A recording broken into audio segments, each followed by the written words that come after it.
आज हम लोग क्लास लेंगे एएनएम क्या होता है, एएनएम करने से क्या फ़ायदे हैं और एएनएम कैसे किया जाता है और एएनएम करने के लिए क्या एलिजिबिलिटी चाहिए, क्या आपको क्वालिफिकेशन चाहिए, इसके बारे में आज हम लोग बात करेंगे।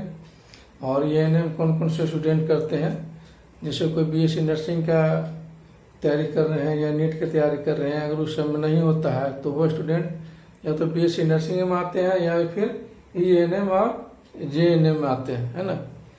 तो एएनएम हम लोग करने के लिए 10+2 चाहिए और 10+2 आर्ट्स से भी रहता है तो चलता है। कुछ ही कॉलेज में बिना साइंस के इसमें एडमिशन नहीं लगता है, लेकिन ज़्यादातर कॉलेज में इसमें आर्ट्स और साइंस दोनों का इंटरमीडिएट का बच्चा को एडमिशन हो जाता है इजीली। तो हम लोग एएनएम के बारे में समझते हैं। एएनएम का मतलब होता है ऑक्सिलरी नर्स मिडवाइफ, है ना। इसे समझ में आता है कि हम लोग जो है कि प्रसव के दौरान या मैंने फैमिली को या मैंने कोई लेडीज पेशेंट को, है ना, इसमें हम लोग सहायता उसको करते हैं, है ना, और उसको एक प्रोटेक्शन देते हैं और किसी तरह के प्रॉब्लम होता है तो हम लोग उसको सॉर्ट आउट करने का प्रयास करते हैं। ऐसे चीज़ में बताया जाता है। इसका कोर्स 2 साल का होता है, डिप्लोमा कोर्स 2 साल का होता है और इसका सर्टिफिकेट कोर्स 6 मंथ का होता है और इसका बैचलर को जिसको बोलते हैं बीएससी नर्सिंग वो 4 साल का होता है। खैर हम लोग आज एएनएम के बारे में समझेंगे, बीएससी नर्सिंग में हम लोग नहीं जाएंगे, है ना, उसके बारे में बाद में हम लोग बात करेंगे। और इसमें इसका बेसिक है आपका नर्सिंग, मैटरनल हेल्थ केयर और कम्युनिटी हेल्थ वर्कर के बारे में इसमें हम लोग जानकारी लेते हैं। एएनएम कोर्स इसका सिलेबस, जैसे हम लोग फर्स्ट ईयर में क्या क्या पढ़ना है ना, तो फर्स्ट ईयर में हम लोग को पढ़ना है सबसे पहला कम्युनिटी हेल्थ नर्सिंग, सेकंड में पढ़ना है हेल्थ प्रोमोशन और थर्ड सब्जेक्ट है हम लोग का प्राइमरी हेल्थ केयर नर्सिंग और फोर्थ सब्जेक्ट है चाइल्ड हेल्थ नर्सिंग, है ना। तो हम लोग पहले बात करेंगे कि कम्युनिटी हेल्थ नर्सिंग में हम लोग उसमें क्या पढ़ाते हैं, है ना। तो कम्युनिटी हेल्थ नर्सिंग में हम लोग इसे समझ में आता है, हेल्थ में स्वास्थ्य होता है, नर्सिंग का मतलब होता है सेवा, है ना। तो हम लोग अपने शरीर को स्वस्थ रखने के लिए क्या क्या नियम को हम लोग फॉलो करना है इसके बारे में हम लोग पढ़ते हैं। पर्यावरण को कैसे अच्छा रखना है, क्या पर्यावरण जब अच्छा रहेगा तो भी हमारा स्वास्थ्य अच्छा रहेगा, क्योंकि अगर पर्यावरण गंदा रहा तो बहुत सारे कीड़े मकोड़े मच्छर है ना, इस सब से हम लोग को नुकसान होगा।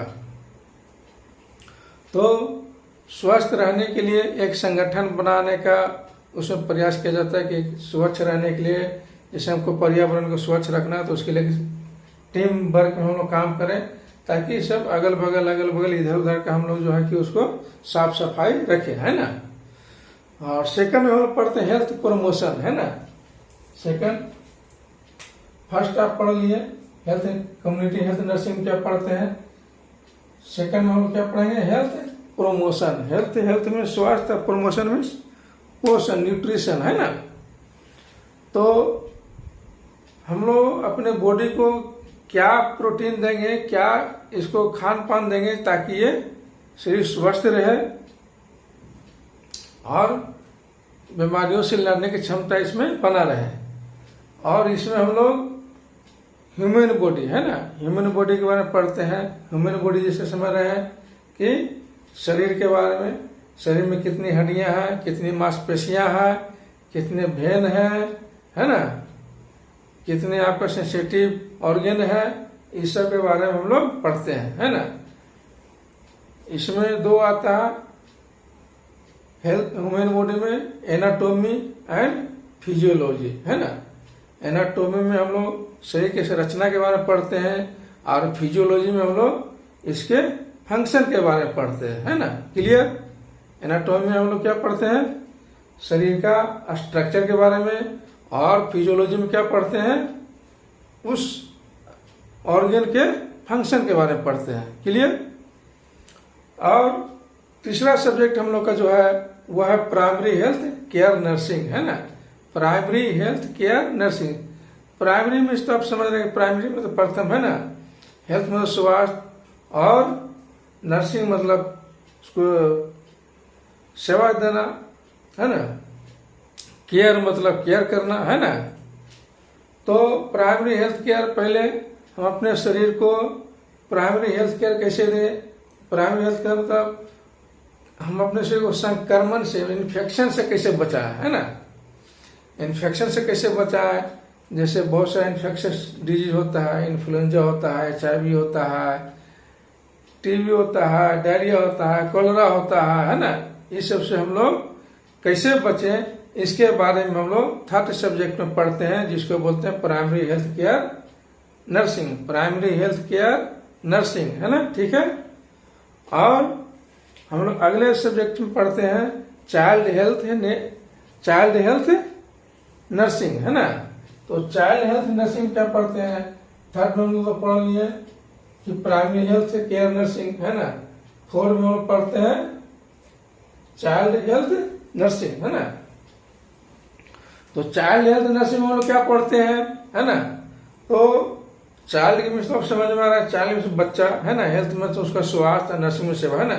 तो बच्चे की हम लोग स्वास्थ्य की सेवा कैसे करें, बच्चे की स्वास्थ्य की सेवा हम लोग, बच्चे की स्वास्थ्य की सेवा हम लोग कैसे करें ताकि बच्चा स्वस्थ रहे, कोई इन्फेक्शन न हो, किसी तरह की बीमारी न हो।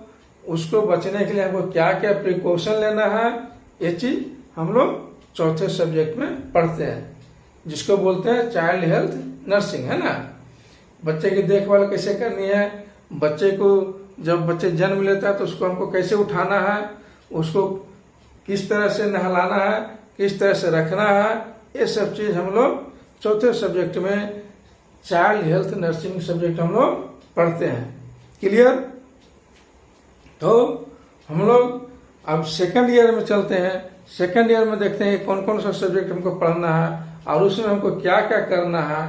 तो मैं बता दूं, इसमें 2 ही सब्जेक्ट है सेकंड ईयर में, और इसमें पढ़ाई से ज्यादा आपको प्रैक्टिकल पर ध्यान देना है, और प्रैक्टिकल के साथ थ्योरी कंप्लीट करना है। और इसमें बहुत सारा वर्क है जो आपको कहीं पर भी जॉब जब करेंगे तो वहां पर ये आपको जरूरत पड़ेगी, है ना। तो सेकंड ईयर में हम जब जाते हैं तो उसमें फर्स्ट जो सब्जेक्ट है वो है मिड बाय फ्री, है ना। मिड बाय फ्री ये आपका है ना, मिड बाय फ्री, है ना। तो हम लोग मिड बाय फ्री में क्या करते हैं कि इसमें हम लोग समझ सकते हैं मिड बाय फ्री मीन्स जैसे कोई प्रेगनेंसी पीरियड में है ना। मैं इसको ठीक डिटेल में समझाता हूँ। जैसे कोई प्रेगनेंसी पीरियड में है तो उसके जच्चे और बच्चा माने माँ और बच्चे के हम लोग कैसे देखभाल करें, है ना, उसको हमको मिड बाय फ्री कहते हैं। तो हम लोग उसको बच्चे को कैसे देखभाल करना है, प्रसव के समय क्या उसको हेल्प करना है, उसके बारे में हम लोग ये सेकेंड ईयर के फर्स्ट सब्जेक्ट में हम लोग पढ़ाते हैं। प्रसव के दौरान जब उसमें क्या हेल्प करना है, क्या असिस्ट करना है, डॉक्टर को कैसे असिस्ट करना है, पेशेंट को किस तरह से लेटाना है, पेशेंट को किस मूवमेंट में रखना है, और प्रसव अगर होता है तो बच्चे को हम लोग किस तरह से हाथ में लेकर के उसको जो है कि बेड पर रखना है ना। ये सब चीज हम लोग सेकंड ईयर के फर्स्ट सब्जेक्ट में मिडवाइफरी में पढ़ते हैं। और सेकंड में क्या पढ़ते हैं हम लोग, सेकंड वाला पढ़ते हैं हेल्थ सेंटर मैनेजमेंट, है ना, एंड रजिस्टर रिकॉर्ड और सारे रिकॉर्डेड है ना, उसको रखना है। उस सेकंड सब्जेक्ट में पढ़ते हैं हेल्थ सेंटर मैनेजमेंट, है ना। इसमें बहुत सारा है कि हेल्थ सेंटर मैनेजमेंट से आप क्लियर हो सकते हैं कि हमको जो जहाँ ड्यूटी मिली है कोई भी कम्युनिटी सेंटर में या हेल्थ सेंटर में, है ना, तो वहाँ जो हम लोग सेवा करेंगे उसको, उस सेवा का क्या मेंटेन करना है, क्या रिकॉर्ड रखना है, उसके बारे में बताया जाता है। और वहाँ का जो स्वास्थ्य केंद्र है ना, तो लोग जो आ रहे हैं जा रहे हैं तो उनसे उनके केंद्र में आने जाने का जो डेली का जो आने जाने का जो हाँ रिकॉर्ड है, वो रिकॉर्ड हम लोग को मेंटेन करना है, उसके बारे में पढ़ते हैं। और उसके बाद स्टार्ट होता है प्रैक्टिकल ट्रेनिंग एंड थ्योरी, है ना। तो सबसे इम्पोर्टेंट और सबसे माने आप लोग के लिए जरूरी चीज है वो है प्रैक्टिकल एंड थ्योरी, है ना। तो प्रैक्टिकल एंड थ्योरी पढ़ने के लिए क्या क्या करना है आपको, तो इसमें आपको ये तो हम लोग समझ लिए प्रैक्टिकल थ्योरी, है ना, सॉरी हम लोग समझ लिए हेल्थ सेंटर मैनेजमेंट में क्या क्या करना है और प्रैक्टिकल ट्रेनिंग विद थ्योरी में क्या क्या करना है ना। तो प्रैक्टिकल में शुरू तो समझिए रहे कि प्रैक्टिकल मीन्स जैसे इंजेक्शन लगाना, आईवी करना, फ्लूइड चढ़ाना, है ना, ये सब क्या है प्रैक्टिकल है। पेशेंट को लेटाना, पेशेंट को उठाना, है ना, ये सब क्या है प्रैक्टिकल है। दवा के बारे में समझाना।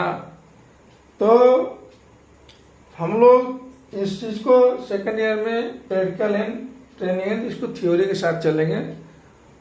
और थ्योरी में क्या है, जैसे आपको ट्रेनिंग दिया गया एक सदर हॉस्पिटल में, ठीक है, तो ट्रेनिंग के लिए आप सदर हॉस्पिटल जब जाते हैं तो वहां पर क्या क्या वर्क करनी पड़ती है। तो वहां फर्स्ट होता है कि आपको इंजेक्शन लगाने के लिए बताया जाता है। इंजेक्शन दो तरह से लगते हैं, एक होता है आईएम जिसको बोलते हैं इंट्रामस्कुलर, और दूसरा होता है आईवी, है ना, जिसको बोलते हैं intravenous. IM means intramuscular, muscular means मांस हो गया, यानी या तो हम उसको मांस के अंदर में यहाँ बाह में लगाएंगे, इस बाह में लगाएंगे, या तो ग्लूटेल रीजन में लगाएंगे। क्लियर। तो इंट्रामस्कुलर में आईएम मतलब मांस में लगाने वाले इंजेक्शन को हम लोग आईएम इंजेक्शन बोलते हैं, ठीक है।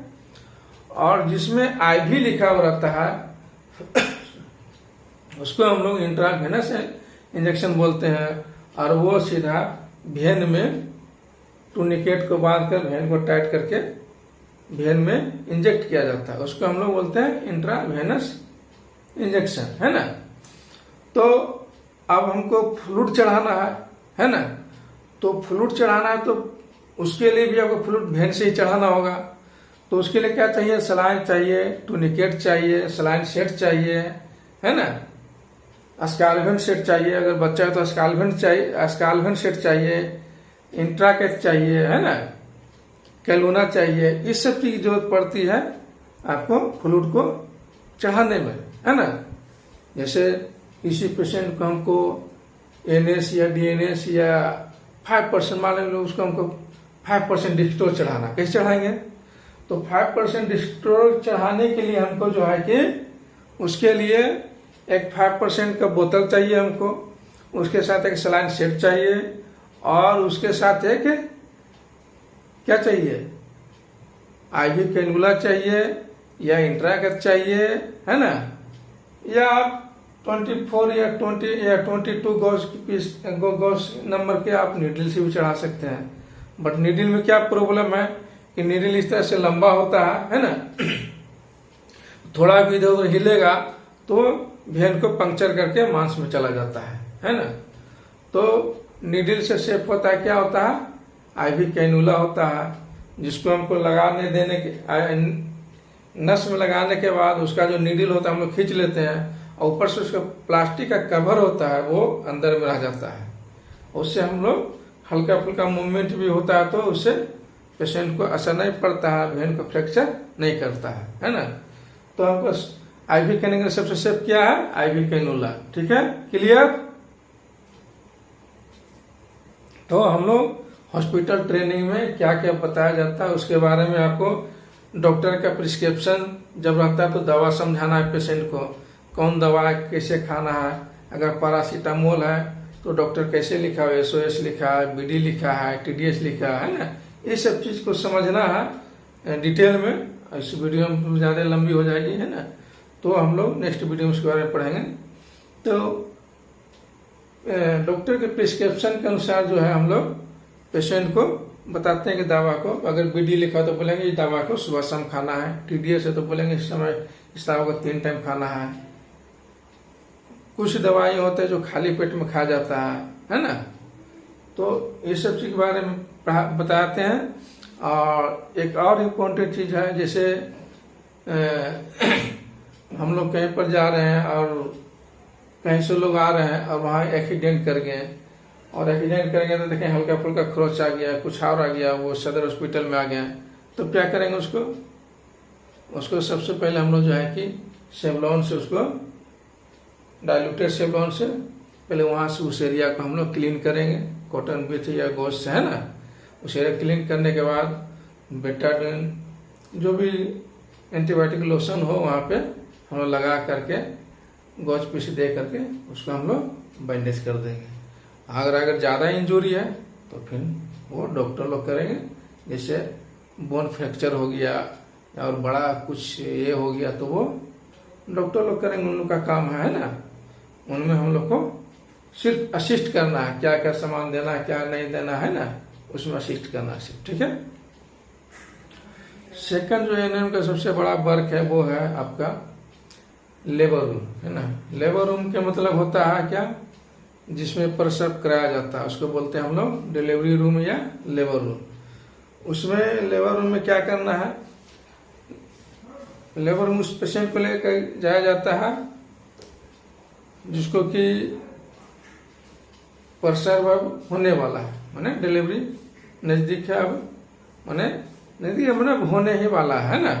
उसको हम लोग लेबर रूम में ले जाते हैं, वहाँ पर डॉक्टर ANM JNM या नर्सिंग जो भी है ना, तो उस रूम में डॉक्टर को कैसे असिस्ट करना है, प्रिस्क्रिप्शन के अनुसार कैसे हमको दवा लगाना है, कैसे हमको फ्लूइड चढ़ाना है, तो उसके लिए अलग से तैयारी होती है। उस लेबर रूम में रहने के लिए रहने वाले जो नर्सिंग है स्टाफ है उनको ये फुल्ली जानकारी होनी चाहिए कि एक प्रसव महिला को हम कैसे देखभाल करें और कैसे फ्लूइड हम चढ़ाएं, और प्रिस्क्रिप्शन डॉक्टर के प्रिस्क्रिप्शन के अनुसार हम किस तरह से दवा पेशेंट को टाइम टू टाइम हमें दें ताकि डिलीवरी में होने में कोई परेशानी ना। कभी कभी डिलीवरी नहीं होता है, बच्चा फंस जाता है, तो उस सिचुएशन में सर्जरी करना पड़ता है, जिसको बोलते हैं बड़ा ऑपरेशन लोग बोलते हैं ना। एक छोटा ऑपरेशन भी होता है, हम बताना चाहते हैं लेकिन मैं बता देता हूँ। एक छोटा ऑपरेशन भी होता है जिसमें जो है कि उस जगह पे जो होता है छोटी सी चीरा लगा जाता है नीचे से है ना, ताकि हल्का वो स्प्रेड कर फैल जाए है ना और बच्चे बाहर आ जाए।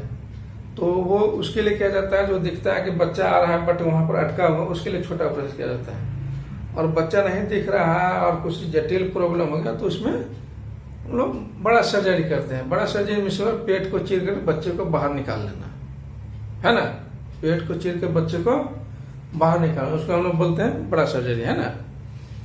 तो हम लोग ये सब चीज लेबर रूम के बारे में पढ़ेंगे, उसमें थ्योरी में हम लोग थ्योरी पढ़ना है उसमें है ना। और तीसरा है हम लोग का जो वर्क मिलने वाला है वो है क्या है, वैक्सीनेशन प्रोग्राम। क्या है तीसरा, वैक्सीनेशन प्रोग्राम है ना। हॉस्पिटल ट्रेनिंग समझ लिए, लेबर रूम समझ लिए, अब तीसरा हम लोग समझेंगे वैक्सीनेशन प्रोग्राम। वैक्सीनेशन प्रोग्राम में होता है कि जैसे बच्चा जब जन्म लेता है तो उसको अलग अलग तरह का वैक्सीन लगाया जाता है टाइम टू टाइम है ना। जैसे हेपेटाइटिस का हो गया, मीजल्स का हो गया, बहुत सारे वैक्सीन है जो एज के अनुसार बच्चे को दिया जाता है ना। उसके बारे में हम लोग वैक्सीनेशन प्रोग्राम में पढ़ते हैं, ठीक है।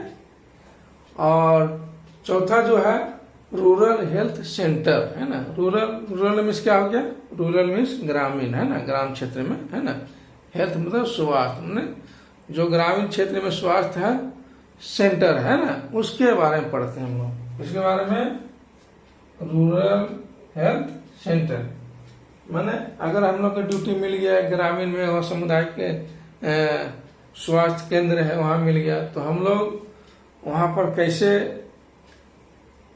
माने अगल बगल के लोगों का कैसे हम उसको स्वस्थ रखें, इसके बारे में वहां पर हम लोग का ट्रेनिंग दिया जाता है, ठीक है। चौथा है कम्युनिटी सर्वे है ना। कम्युनिटी सर्वे मतलब होता है, चौथा है कम्युनिटी सर्वे है ना, कि कभी कभी हम लोग को बोला जाता है कि अगर ये 100 घर का बस्ती है तो बोला जाता है कि इसमें मलेरिया का कितने पेशेंट है या टीबी का कितने पेशेंट है, सर्वे करके लाओ है ना। तो डोर टू डोर जाते हैं, पूछते हैं कि सर आपके घर में किसी को बीमारी तो नहीं है, HIV तो नहीं है, टीबी तो नहीं है, मलेरिया तो नहीं है ना। नहीं है तो लिखते हैं नो, अगर है तो वहां पर हम लोग टिक करते हैं किसी घर में एक पेशेंट टीबी का पेशेंट है या मलेरिया का पेशेंट है या HIV का पेशेंट है ना। उसको हम लोग कम्युनिटी सर्वे में पढ़ते हैं, ठीक है। क्लियर, कोई दिक्कत? अब हम लोग एक टॉपिक हम लोग का छूट गया है, वो टॉपिक क्या है। अब हमको जैसे कि इसमें हम लोग का एडमिशन लेना है, तो एडमिशन कैसे होगा। हम 10+2 पढ़ लिए उसके बाद तो एडमिशन हो जाएगा, ऐसा नहीं ना। तो इसके लिए भी एंट्रेंस एग्जाम को आपको जो है ना फॉलो करना पड़ता है, उसको निकालना पड़ता है ना। एंट्रेंस एग्जाम में आप बोलेंगे कि सब्जेक्ट क्या क्या होता है, तो इसमें जो सब्जेक्ट होता है वो होता है physics, chemistry, biology, English, math और जीके। कितना सब्जेक्ट में? फिजिक्स, केमिस्ट्री, मैथ, बायोलॉजी और जीके एंड इंग्लिश। ये 5-6 सब्जेक्ट है। इसको अगर आप कंप्लीट कर लेते हैं तो आप इस चीज को आराम से इंटरेस्ट निकाल सकते हैं। आप कहे कि किस लेवल का हम फिजिक्स, केमिस्ट्री, मैथ पढ़े है, तो इंटर लेवल का तो है, तो मैट्रिक तक अगर अच्छा से पढ़ लेते हैं physics, chemistry, biology, math, English, तो इजिली मेरा निकल जाएगा ये। और अगर ISC लेवल का बढ़िया से पढ़ लिया तो फिर कहना क्या है, नीट आप निकाल सकते हैं, ठीक है। तो यह है आपका, हम लोग इतना पढ़ाई कर लिए। अब हम लोग को जानना है कि इसका करियर कहाँ पर है ना। तो हम लोग इसका करियर जैसे देख सकते हैं कि गवर्नमेंट जॉब कर सकते हैं है ना। गवर्नमेंट जॉब हो गया, स्टाफ नर्स के रूप में काम कर सकते हैं, PHC में काम कर सकते हैं, CHC में भी काम कर सकते हैं, कम्युनिटी हेल्थ वर्कर के रूप में काम कर सकते हैं, या प्राइवेट क्लिनिक में नर्सिंग असिस्टेंट के रूप में काम कर सकते हैं। गवर्नमेंट में चलेंगे तो थोड़ा अच्छा खासा पैसा मिलेगा, स्टाफ नर्स में है तो थोड़ा कम मिलेगा, प्राइवेट क्लिनिक में तो और कम मिलेगा, और नर्सिंग असिस्टेंट में है तो ठीक है।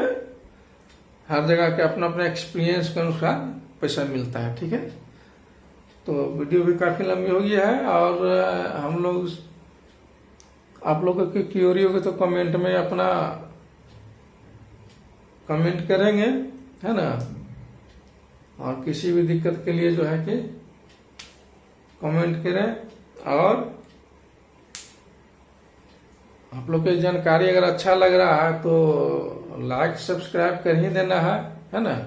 आगे भी मैं वीडियो आप लोग लाता रहूंगा, और इसका नेक्स्ट वीडियो किस टॉपिक पर चाहिए ये आप लोग कमेंट जरूर करें। थैंक यू, धन्यवाद।